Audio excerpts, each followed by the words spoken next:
প্রিয় ভিউয়ার্স, আসসালামু আলাইকুম।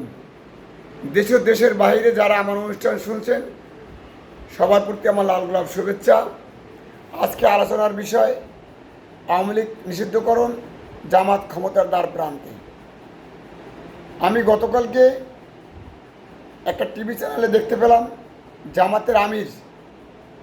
জামাতের আমিরের সাথে বাংলাদেশের বিশিষ্ট শিল্পপতিদের সাথে মিটিং। আমার ধারণা হলো যে শিল্পপতিরা যখন যে দলের সাথে মিটিং করেন অবশ্যই তারা একটা সম্ভাবনা দেখে মিটিং করেন এবং তারা সম্ভাবনা দেখেন যে কোন দল ক্ষমতা আসতে পারে।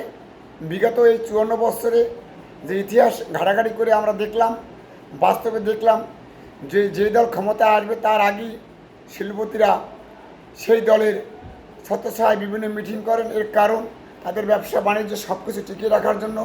আমার ধারণা ভুল হতে পারে। প্রিয় ভিউয়ার্স, আজকে তদ্রূপ সেটাই হয়েছে। আর জামাত যে ক্ষমতার দ্বার প্রান্তে, এটা অনেক সুশীল সমাজ এবং রাজনৈতিক ব্যক্তিত্ব তারা অনেক সময় বলেছেন যে ঢাকা বিশ্ববিদ্যালয়, জাহাঙ্গীরনগর বিশ্ববিদ্যালয় যেভাবে শিবিরের জয় হয়েছে সেদিকে লক্ষ্য রেখে জামাতের যে ক্লিন ইমেজ, যে রাজনৈতিক পরিচ্ছন্নতা তারা মনে করেন, সেই হিসাবে আগামীতে জামাত সরকার গঠন করতে পারে।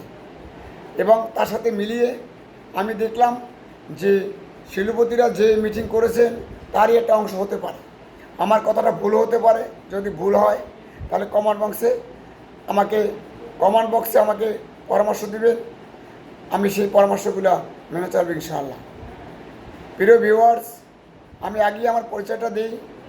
সব প্রোগ্রামই, সব বিষয়ে আমি আমার পরিচয় দিয়ে থাকি। কারণ যদি নিয়মিত যারা আমার অনুষ্ঠান শুনছেন সবার প্রতি এটা বিরক্ত লাগতে পারে। পরিচয়টা এই জন্যই দেই, আমি 20 বছর পর্যন্ত কোনো ভোটে অংশগ্রহণ করিনি, কোনো ভোট দেইনি, সামনে আমি কোনো ভোট দেব না। আমি এক সময় রাজনীতি করতাম, কিন্তু আমি রাজনীতি ছেড়ে দিয়ে আমি নিজে দল গঠন করেছি, কিন্তু দলে নিবন্ধন পাইনি বিধে আমার রাজনৈতিক দলটি ধীরগতিতে চলছে। প্রিয় ভিউয়ার্স, আমি এখন দেশের অন্যায় এবং দুর্নীতিমুক্ত ব্যক্তি, পরিবার, সমাজ ও রাষ্ট্র নির্মাণের জন্য চেষ্টা অব্যাহত রেখেছি। আমার মৃত্যু আগ পর্যন্ত অব্যাহত রাখব। প্রিয় ভিউয়ার্স, আমি জানি যে আজকে যে আওয়ামী লীগ নিষিদ্ধকরণ এবং জামাত জয় জয়কার ক্ষমতার দ্বার প্রান্তে, সেই বিষয়টি আসলেই নিয়ে ভাবার বিষয়। আমি মনে করি যে ইতিহাস খুব নির্মম, ইতিহাস কাউকে ছাড়ে না। আল্লাহ তাআলা ছাড় দেন কিন্তু ছেড়ে দেয় না। আমি কখনই জামাত করিনি, আমি আওয়ামী লীগ করিনি, বিএনপি করিনি। যেহেতু আমি নিজে দল করেছি এবং আমি কোনো উপযুক্ত দল সৎ ও ন্যায়নীতিভাবে রাষ্ট্র পরিচালনা করবে সে ধরনের কোনো দল পাইনি বিধে আমি ভোটে অংশগ্রহণ করিনি। আমি আবারও বলছি, আগামীতে যদি দেখি কোনো দল ক্ষমতা আসছে, তারা ভালো কাজ করছে, তারা অন্যায়মুক্ত দুর্নীতিমুক্ত সমাজ ব্যবস্থা বাস্তবায়ন করছে, নিজে দুর্নীতিমুক্ত থেকেছে, মানবতার কল্যাণে কাজ করছে, তাহলে আমি ভোটের বিবেচনা করব। প্রিয় ভিউয়ার্স, আমি সত্য কথা বলি, সোজা কথা বলি। আজকে আওয়ামী লীগের এই করুণ অবস্থার জন্য আমি মনে করব আওয়ামী লীগের এই দায়ী। কারণ আওয়ামী লীগ অনেক উন্নয়ন করেছেন, সেই উন্নয়ন নিয়ে মানুষ বিতর্ক করলেও আমি মনে করি এই উন্নয়ন যে করেছেন, অনেক রাজনৈতিক বিশ্লেষক সুশীল সমাজ বলছেন যে আরও 100 বছরে উন্নয়ন করা সম্ভব নয়। কিন্তু সেই আওয়ামী লীগ আজকে নিষিদ্ধকরণ কেন হলো? অবশ্যই জনগণের মতের বিরুদ্ধে, জনগণের স্বাধীনতার বিরুদ্ধে যারা জুলুম অত্যাচার করবে, যত উন্নয়নই করা হোক তাদেরকে জনগণ একসময় ফেলে দেবে। আর আওয়ামী লীগের ব্যাপারে বিষয় সেটাই হয়েছে। এত উন্নয়ন কাজ করেও কেন আওয়ামী লীগকে আজকে ফেলে দিয়েছে? আওয়ামী লীগকে নিষিদ্ধকরণ হয়েছে। প্রিয় ভিউয়ার্স, আমি বারবারই একটা কথা বলি, আওয়ামী লীগের নিজের কর্মের কারণে দীর্ঘতারা বছর ভোটবিহীন তারা নিজস্ব গতিতে তারা ভোট করেছেন, কাউকে পাত্তা দেননি। দিনের ভোট রাতে নিয়েছেন এবং এই যদি দিনে ভোট হয়েছে সেই ভোট 10টা 11টা 12টার ভিতরে ভোট কমপ্লিট করে ফেলেছেন। বিরোধী মতের যারা আছে তাদের হামলা দিয়ে দূরে রেখেছেন, তাদেরকে অত্যাচার করেছেন, তাদের দলীয় নেতাকর্মীদের নিয়ন্ত্রণ করতে পারেননি। পুলিশ প্রশাসন ক্ষমতা টিকিয়ে রাখার জন্য তাদেরকে বিশেষ সুবিধা দিয়েছেন। তারা জনগণের অত্যাচার করেছেন, বিরোধী দলের অন্যায় করেছেন, নিজের দলের অঙ্গ সংগঠন লোকজন কিন্তু মামলা হামলা দিয়েছেন বিরোধী দলের উপরে, যার জন্য জনগণরা তিক্ত হয়। একসময় যখন সুযোগ পেয়েছে জনগণ উপযুক্ত জবাব দিয়েছেন। আওয়ামী লীগ যারাই যা বলুক যাই করুক, কিন্তু আসলে সত্য কথা কখনো চাপা থাকে না। প্রিয় ভিউয়ার্স, আজকে এই জন্যই এমন একটা পর্যায়ে গেছে, জনগণ মন জয় না করে কেউ ক্ষমতা টিকে থাকতে পারবেন না, জনগণের মন জয় না করে কেউই রাজনীতি করতে পারবেন না, সেই পরিস্থিতি আসছে। আমি মনে করি যখন শ্রীলঙ্কাকে চরম অবনবদস্ত করে বিদায় দিয়েছে জনগণ, সেই থেকে শিক্ষা পেয়ে আওয়ামী লীগের মতো কাজ আগানো উচিত ছিল, কিন্তু আওয়ামী লীগ সেটা না করে তার মতোই চালাচ্ছে। যখন আমেরিকা আওয়ামী লীগের পুরো বিরুদ্ধ হয়ে গেছে, কিন্তু এই আওয়ামী লীগ সরকার সেই আমেরিকাকে পাত্তা দেয়নি। আমেরিকার লাগে লিয়াজো করে যদি কাজ করতেন এবং দেশের জনগণের কল্যাণে কাজ করতেন, যদি সন্ত্রাস, চাঁদাবাজ, জুলুম, অত্যাচার এগুলো যদি নিরসন করতে পারতেন, অবশ্যই আওয়ামী লীগ আরও ক্ষমতা থাকতে পারতেন, কিন্তু সেগুলো তারা করেননি।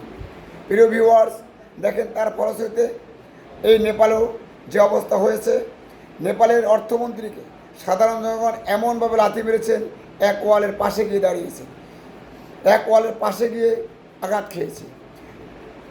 নেপালের মন্ত্রী পরিষদ তারা প্লেনের রশি ধরে পালিয়েছেন, সাবেক প্রধানমন্ত্রীর স্ত্রীকে পিটিয়ে হত্যা করেছেন। প্রিয় ভিউয়ার, এ থেকেও আমরা শিক্ষা গ্রহণ করি না যে জনগণ কত ভয়ঙ্কর। জনগণের হাতে অস্ত্র নেই, কিন্তু জনগণের ঐক্যবদ্ধ হলে পৃথিবীতে কোনো অস্ত্রই টিকে না। এটা যারা শাসন করে তারা জানেন না।